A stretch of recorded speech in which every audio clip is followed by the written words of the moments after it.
हाँ, कि वर्ष में कुछ दिन, महीने में कुछ दिन, हफ्ते में एक आध दिन, 2 दिन, हाँ, दिन भर में 1 घंटे, आधे घंटे, ये तो हो सकता है ना। अब देखो आप लोग जो हमारे इस कथा के आयोजन में लगे हैं, हमारे मित्र लोग, साधक लोग, तो अब वो उन्होंने अपना समय चुरा चुरा के इसको बचाया, तभी ये कार्यक्रम हो सकता था। केवल निजी जीवन जीने पर तो कोई भी समाज का काम होता नहीं, तो तब नहीं होता। तो ये प्रवृत्ति में कुछ मिश्रण होने की ज़रूरत है। केवल स्वार्थ प्रवृत्ति न शोभते, न शोभते न कल्याणम करोति। उसमें जनहितकारी प्रवृत्ति, आजकल प्रोफेशन इतना डोमिनेटिंग हो गया है, बच्चे 12-13 घंटे काम करते हैं, nothing is left in them, कुछ भी उनमें बचता नहीं बेचारे में कि वो कुछ समाज के लिए कर सकें। समाज के लिए छोड़िए, परिवार के लिए नहीं कर पाते। घर आके केवल भोजन करके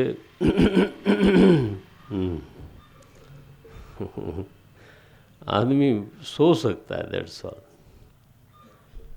जब हम जाते हैं ना नोएडा, गुड़गांव, दिल्ली, हैदराबाद नहीं जाते, बेंगलोर, अब कभी जाएंगे तो जाएंगे, यहाँ जो वर्क कल्चर दिखाई देती है, और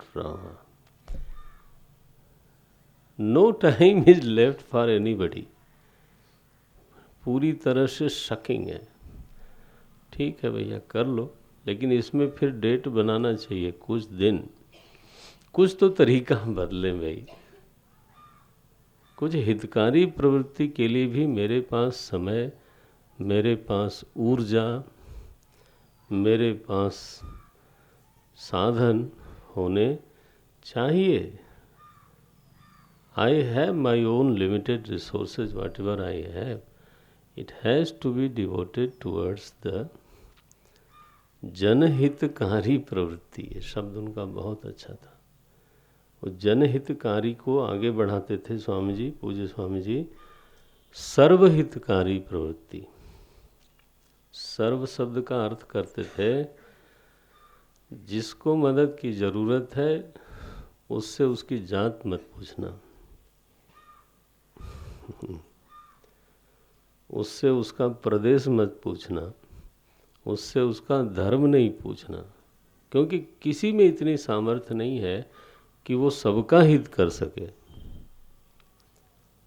तो सर्व शब्द का केवल ये अर्थ है कि मेरे सेवा क्षेत्र में केवल एक जाति या केवल एक प्रांत नहीं है, मेरे सेवा क्षेत्र में, मेरे मन में सभी लोग हैं। Whosoever is needy, and if I am capable to do something, I will do it.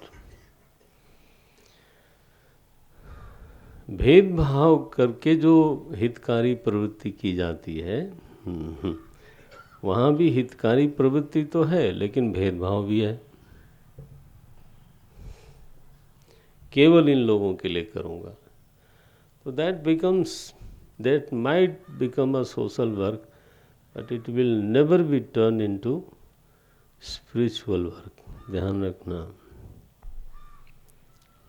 Social work में और स्पिरिचुअल वर्क में बड़ा बारीक सा फर्क होता है। भगवान ने लिखा सर्वभूत हिते रता, लिखा और कुछ लिखा, सर्वभूत हिते रता। तो ये है मारीच का रूपांतरण, ये करना बहुत ज़रूरी है। और सुबाहु है दुख, उसका नाश होना चाहिए। तो कथाएं जो मानस में आती हैं उसके कई आयाम होते हैं।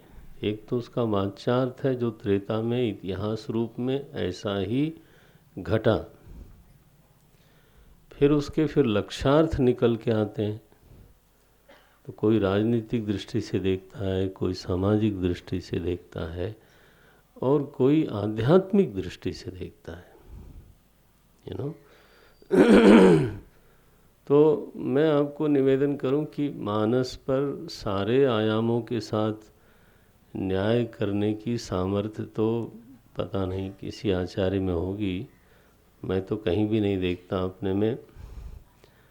ये ज़रूर कोशिश होती है कि उसको समझने की कोशिश है।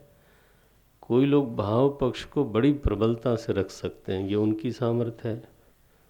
कोई लोग दर्शन पक्ष को रख सकते हैं, कोई लोग सामाजिक पक्ष को रखते हैं, कोई लोग राजनीतिक पक्ष, जिसकी जैसी सामर्थ्य है अथवा रुचि है, दोनों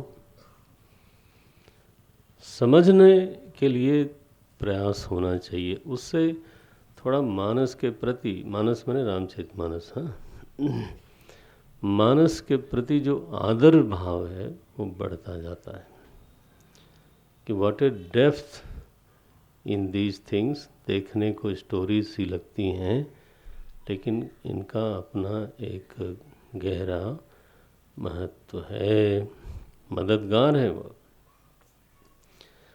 गोस्वामी जी लिखा कि जो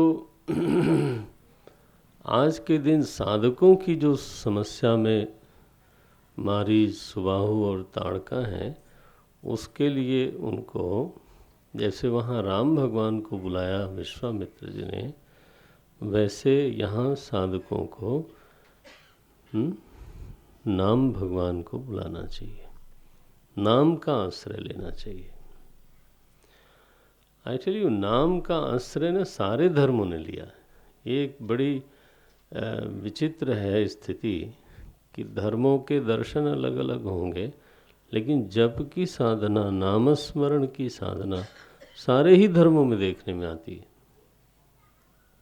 इस्लाम हो, क्रिश्चियन हो, यहूदी हो, पारसी हो, सिख हो, हिंदू हो, कबीर पंथ हो, आप देखें कोई भी, सब माला वाला तो मामला ठीक रहता है। जैन हो, बौद्ध हो,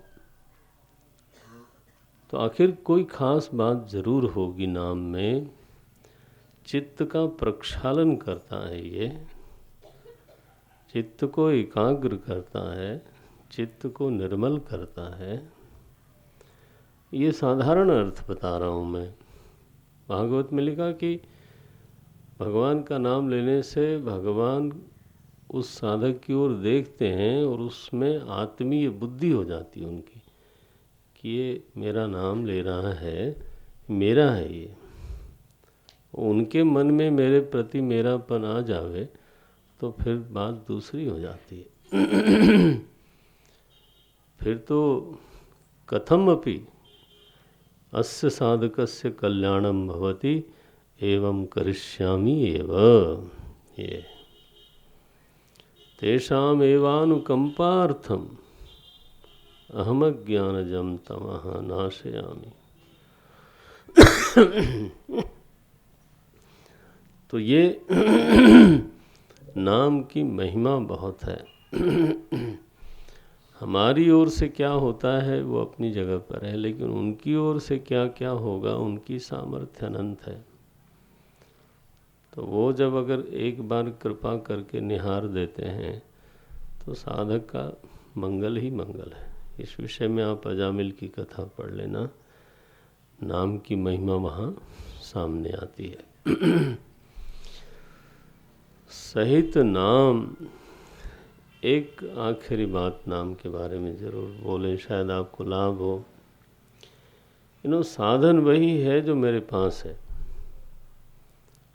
जो रुपया मेरी जेब में है मैं उसी को खर्च कर सकता हूँ और उसी से अपनी अभीष्ट वस्तुएं खरीद सकता हूँ। जो रुपया मेरे पास नहीं है उससे मैं खरीदारी नहीं कर सकता। मान लो समाधि आपके पास नहीं है तो how can it become your sadhana? जो चीज़ है नहीं, होगी तब देखा जाएगा। नाम एक ऐसा साधन है जो आपकी जेब में है। नाम हमारे मुंह में उच्चरित होता है और ध्यान खींचता है वो नामी का। नहीं, मैं आपका नाम लूँ तो आप चाहे जितनी दूर बैठे होंगे, नाम तो मेरे मुंह में था और ध्यान गया आपका मेरी तरफ कि मुझे बुला रहे हैं। क्यों भाई नंद बाबा? देखो मैंने नाम ही लिया, हंस पड़े हो। तो नाम जो है, नामी को मेरी ओर आकृष्ट करता है ये। इसलिए नाम की साधना को आप कोई साधारण नहीं समझना। संतों ने इसको जिया है, इसका आश्रय लिया है। नानक देव से पूछा लोगों ने, आप क्या कमाई करते हो? बोले नानक नाम कमाई मांगे। नानक जी से पूछा गया, महाराज जगत के बारे में इतना आपने भ्रमण किया। एक तो हमारे संत लोग भ्रमण बहुत करते थे, उस समय पैदल चलते थे। नानक जी मक्का तक गए, मक्का गए और उधर पैर रख करके सोए। तो किसी ने कहा कि इधर पैर नहीं रखना है। बोले अच्छा तो कर दो उधर जिधर मक्का ना हो, जिधर जिधर पैर करें तो उधर वो खड़ा हो जाए। बड़े संत थे भाई। तो नानक जी से पूछा गया कि इतना भ्रमण किया आपने, तो जगत के बारे में आपने क्या देखा? बोले मेरा देखना बड़ा गड़बड़ है। नानक दुखिया सब संसार, राजा रंग फकीर। बोले सभी के दिल में एक चीज तो दिखाई देती है, दुखिया। नानक दुखिया सब संसार। बोले तो बड़ा निराशावादी टिप्पणी है। बोले सो सुखिया जिन नाम आधार। यह आशावाद है, ध्यान रख लेना। सो सुखिया जिन नाम आधार, वो सुखी है जो अपने जीवन में नाम का आधार लेके चल रहा है। शिव जी जब बेचैन हुए ना, तो ऐसा कहीं लगे जपन प्रभु नामा, भगवान का जप करने लगे। बस ये बहुत बड़ा आश्रय है। गोस्वामी जी साधकों को निमंत्रित करते हैं, कम एंड जॉइन दिस। तो ये मारी सुबाहु के प्रसंग में भगवान ने यज्ञ रक्षा की लीला की। अब यहाँ लिखा है, तह पुनि कछुक दिवस रघुराया, रहे कीन्ह विप्रन पर दाया। तो जो वहाँ साधक लोग रहते थे, उनके ऊपर भगवान ने अनुग्रह करने के लिए तो विश्वामित्र जी के आश्रम में कुछ दिन निवास किया। और जब निवास किया तो जो विद्वान साधक लोग थे वो क्या सेवा करेंगे? बोले भगत हेतु बहु कथा पुराना कहे विप्र। वो जो साधक लोग थे वो कथा पुराण सुनाते थे भगवान को, उपनिषद सुनाते थे, भगवान को समझाने के लिए नहीं, भगति हेतु। ध्यान रखना, अपनी हाजिरी देने के लिए, अपनी सेवा देने के लिए, अपनी भक्ति बढ़ाने के लिए। तो प्रवचन इसलिए किया जाता है, प्रवचन शुड नॉट बिकम प्रोफेशन।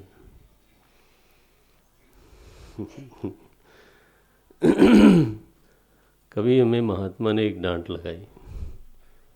उन्होंने कहा, हम कहते हैं तुम अपने घर को मंदिर बनाओ और अपने व्यापार को पूजा बनाओ। अब तुम पूजा को ही अगर व्यापार बना लोगे, बहुत कस के डांट पड़ी। व्यापार को पूजा बनाना ये तो ठीक है, लेकिन पूजा को व्यापार बना लेना तो, तुम्हारी गति क्या होगी? तब क्या करोगे तुम? प्रवचन पूजा है, ऐसा वांगमयी पूजा। ये वाणी की पुष्पांजलि है प्रभु के चरणों में। ये देखो कैसा लिखा है, भगति हेतु बहु कथा पुराना, कहे विप्र यद्यपि प्रभु जाना। भगवान जानते हैं सब बातों को, लेकिन उन लोगों ने फिर भी ये सुनाया। अब विश्वामित्र जी अपनी योजना पे आगे बढ़ते हैं। एक दिन भगवान राम से उन्होंने कहा कि सुनो भाई राम जी, तो वहाँ सुना है कि मिथिला में धनुष यज्ञ होने वाला है। एक यज्ञ की रक्षा तो तुमने कर ही दी, अब यज्ञ रक्षा के लिए निकले हो तो जहाँ जहाँ यज्ञ होगा वहाँ चलते हैं। विश्वामित्र जी को मालूम था कि अयोध्या वालों को निमंत्रण तो गया नहीं होगा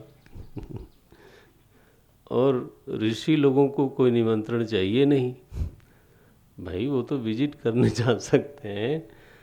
तो विश्वामित्र जी ने सभी वहाँ साधक लोग थे उनको कहा कि भाई चलना चाहिए, एक मंडली बनाओ मिथिला चलते हैं, वहाँ धनुष यज्ञ का महोत्सव हो रहा है, देखा जाए वहाँ।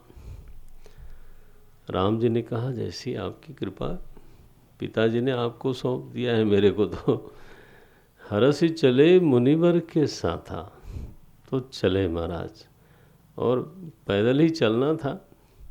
तो धीरे धीरे धीरे धीरे कई रात में लोग गंगा जी के किनारे पहुँचे। उसके पहले एक आश्रम दिखाई दिया, लेकिन वहाँ एक भी कोई व्यक्ति नहीं था,